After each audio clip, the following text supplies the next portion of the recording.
Assalamualaikum warahmatullahi wabarakatuh. Rahayu Rahayu Sagung Dumadi. Misteri tujuh pusaka Kanjeng Ratu Kidul. Menyelusuri sejarah secara detail memang sangatlah sulit untuk kita kaji. Di samping perbedaan zaman yang kita alami saat ini jauh tertinggal dengan zaman mereka, namun secara maknawi tidak semua sejarah musnah begitu saja dan tanpa bisa dibuktikan, karena fakta di sini akan mengupasnya. Bercerita tentang tokoh yang satu ini sampai kapanpun terus menjadi pro kontra, suatu mitos dan kenyataan sejarah akan terus mewarnai pemahaman orang-orang yang belum paham sejatinya siapa Ibu Ratu Pantai Selatan sesungguhnya. Mereka saling membenarkan pendapatnya masing-masing dengan mengatasnamakan keluarga atau silsilah garis keturunannya. Walhasil, dalam pemahaman sesungguhnya mereka masih dalam taraf katanya. Inilah kisah selengkapnya yang disarikan dalam kitab kuno yang berjudul Terbongkarnya Pulau Jawa atau Terbukanya Pulau Jawa, karangan Habib Syekh Muhammad Idrus, ditulis pada tahun 1845, yang dinukil dari Nabiullah Khidir alaihi salam. Kisah perempuan yang semasa hidupnya raib bermula dari istri Nabiullah Sulaiman alaihissalam yang bernama Ratu Bilqis. Setelah suaminya wafat ke hadirat Allah, beliau ngahnyang karena cintanya yang begitu besar terhadap suaminya. Namun Allah berkehendak lain. Beliau akhirnya ditempatkan menjadi Ratu Laut Selatan di bawah perintah Nabiullah Khidir alaihi salam, yang mengepalai seluruh Abdul Jumud, Ahmar, Abiyad, Korin, dan Junu di wilayah Timur Tengah. Juga Nyimas Ayunilam atau Kencono Wungu atau Dewi Sekarwangi atau Dewi Nawangwulan, istri Joko Tarub, yang kini menjadi Ratu Pantai Selatan bagian Cilacap. Siti Aisyah atau Dewi Pembayun atau Nyimas Rara Ayu, Pokesi keturunan Demak yang ibunya dinikahi oleh Prabu Siliwangi. Beliau pada akhirnya ngahyang dan menjadi Ratu Pantai Selatan bagian Demak, Yogyakarta, dan Solo. Dewi Nawang dan Nawangsari, putri dari Prabu Siliwangi yang menikah dengan Ratu Palaga Inggris, beliau juga ngahyang dan menjadi penguasa Pantai Selatan setelah kerajaan ayahandanya raib akibat ditanam lidi lanang. Dewi Sekarsari atau Dewi Andini, salah satu putri Dewi Nawangwulan, beliau sejak lahir telah menempati salah satu wilayah Pantai Selatan yang menguasai Abdul Jumud dan Ahmar bagian Sukabumi, Garut, dan sekitarnya.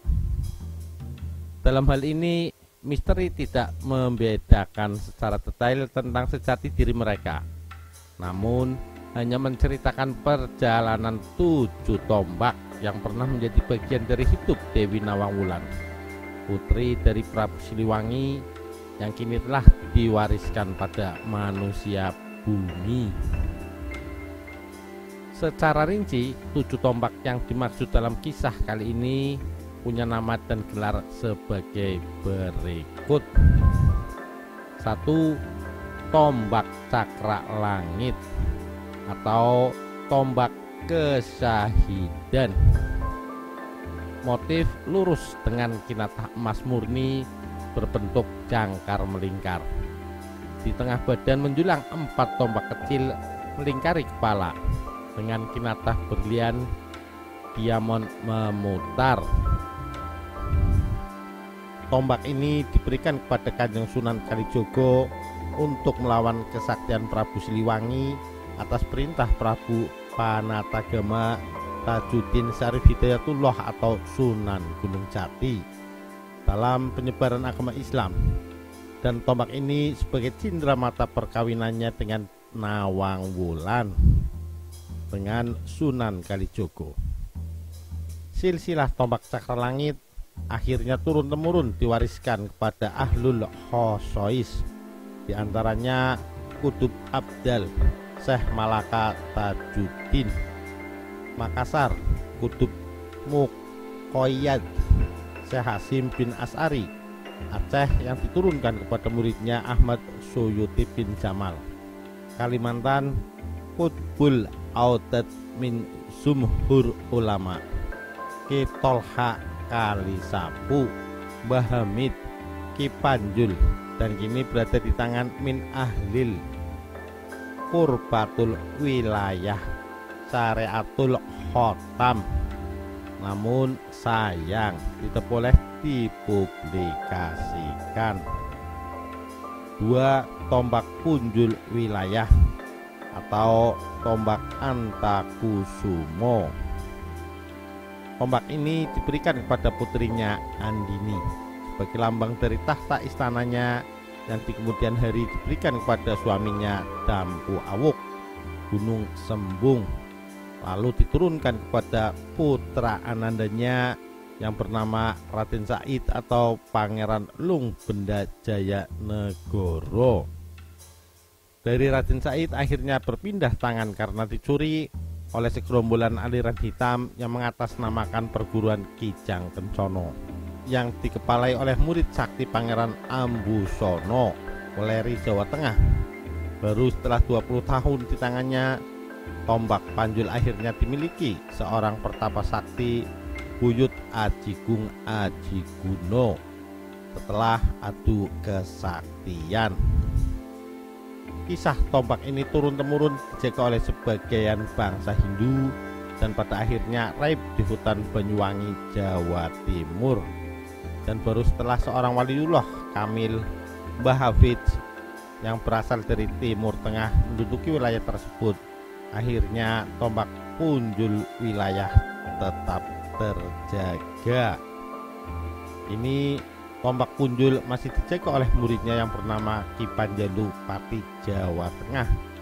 Bentuk tombak Punjul Wilayah motif lurus, urat air hujan atau Mojopahit warna hitam kebiruan, dengan 5 ujung mata tombak mengarah ke depan. Tombak ini sudah dirombak dari bentuk aslinya oleh Mbah Hafidz sebagai suatu pengelabuhan di masa yang akan datang agar tidak disalahgunakan.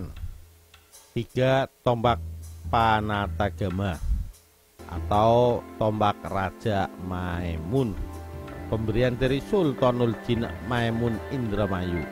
Motif 3 cabang tombak ke depan, urat besi aji meteor legam, hitam bersisik tanpa pamor, dihiasi 7 batu merah delima, 3 zamrud Kolombia dan 4 safir Sri Lanka serta 11 butir biduri air.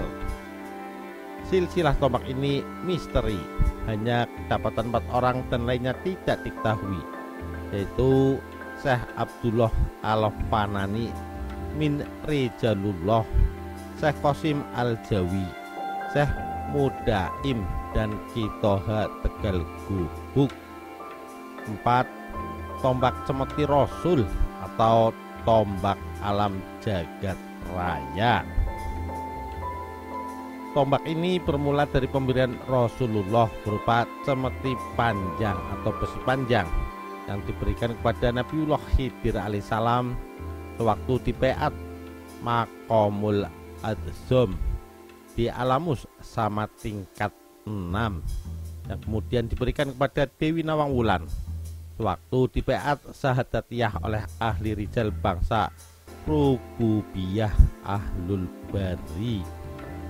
Lewat mandat Dewi Nawang Wulan, bahan tadi dibentuk oleh abdi dalem Empu Jalaga Widesa berupa tombak patah satu dengan urat bumi yang sangat indah.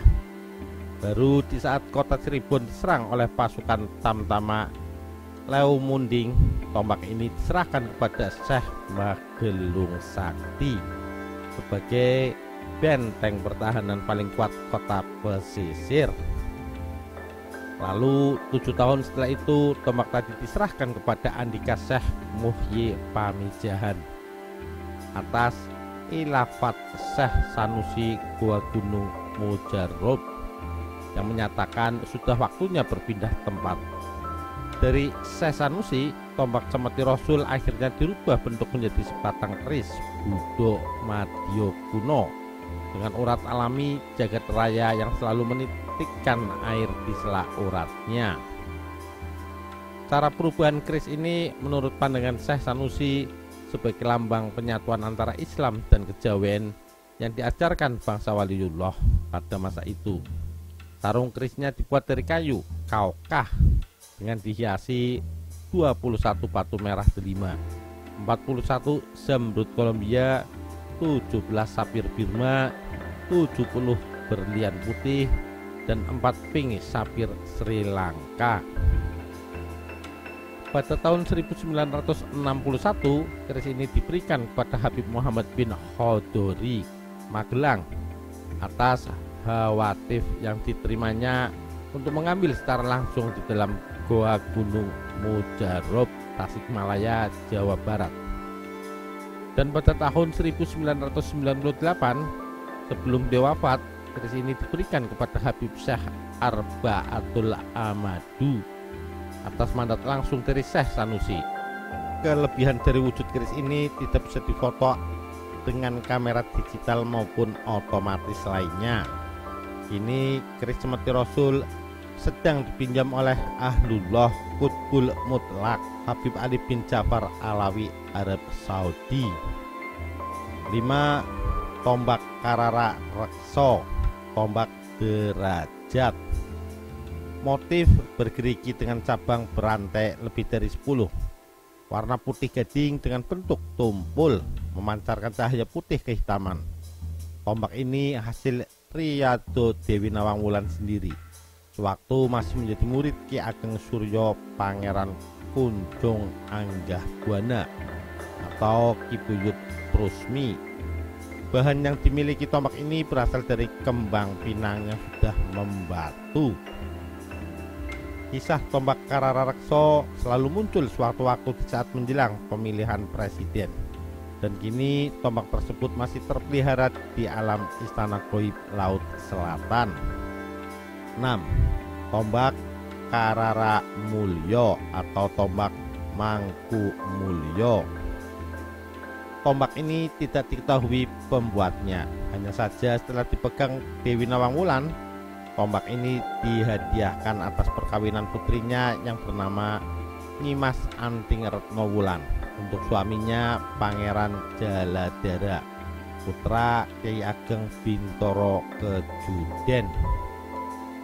Dari Pangeran Jaladara diturunkan kepada putranya Pangeran Seto Bulakamba dan kemudian diwariskan pada gurunya Ki Alam Jagat Bumi Banten. Lalu turun-temurun diberikan kepada Syekh Asnawi Banten, Syekh Masduki Lasem, Syekh Sambernyowo Purwodadi, Mbah Hafid Banyuwangi, dan yang terakhir kepada Habib Husain bin Umar bin Yahya Pekalongan.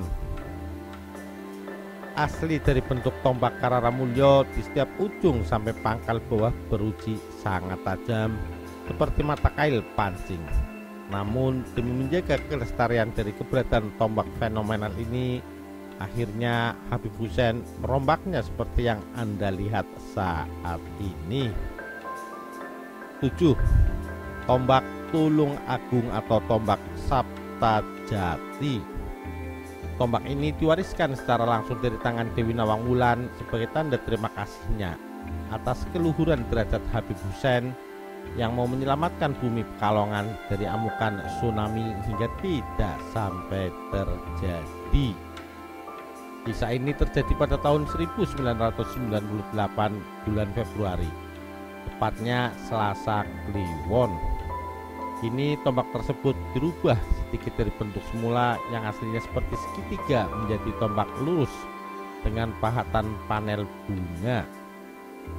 Dan sebagai pengantar terakhir dari misteri, kisah ini sudah dapat restu dari beberapa orang terkait kecuali Habib Hussein bin Umar, karena beliau kini sudah almarhum. Semoga dengan pembedaran kisah 7 tombak fenomenal dari Kanjeng Ratu Kidul ini menjadikan kita sadar diri dengan apa yang selama ini banyak kita dengar. Karena apapun benda bertuah kelas wahid tidak bakal jatuh pada manusia yang masih memegang katanya. Dan aku sebagai pedoman hidup. Sebab pemahaman tentang keluasan bangsa gaib bersumber dari pembelajaran ilmu Islam, iman, sholah, ihsan, syahadatul kubro, sidikiyah, dan kurbah secara dokiyah atau merasakan langsung. Demikian kisah misteri 7 tombak pusaka Kanjeng Ratu Kidul. Sekian, terima kasih. Wassalamualaikum warahmatullahi wabarakatuh. Rahayu, rahayu, sakum dumadi.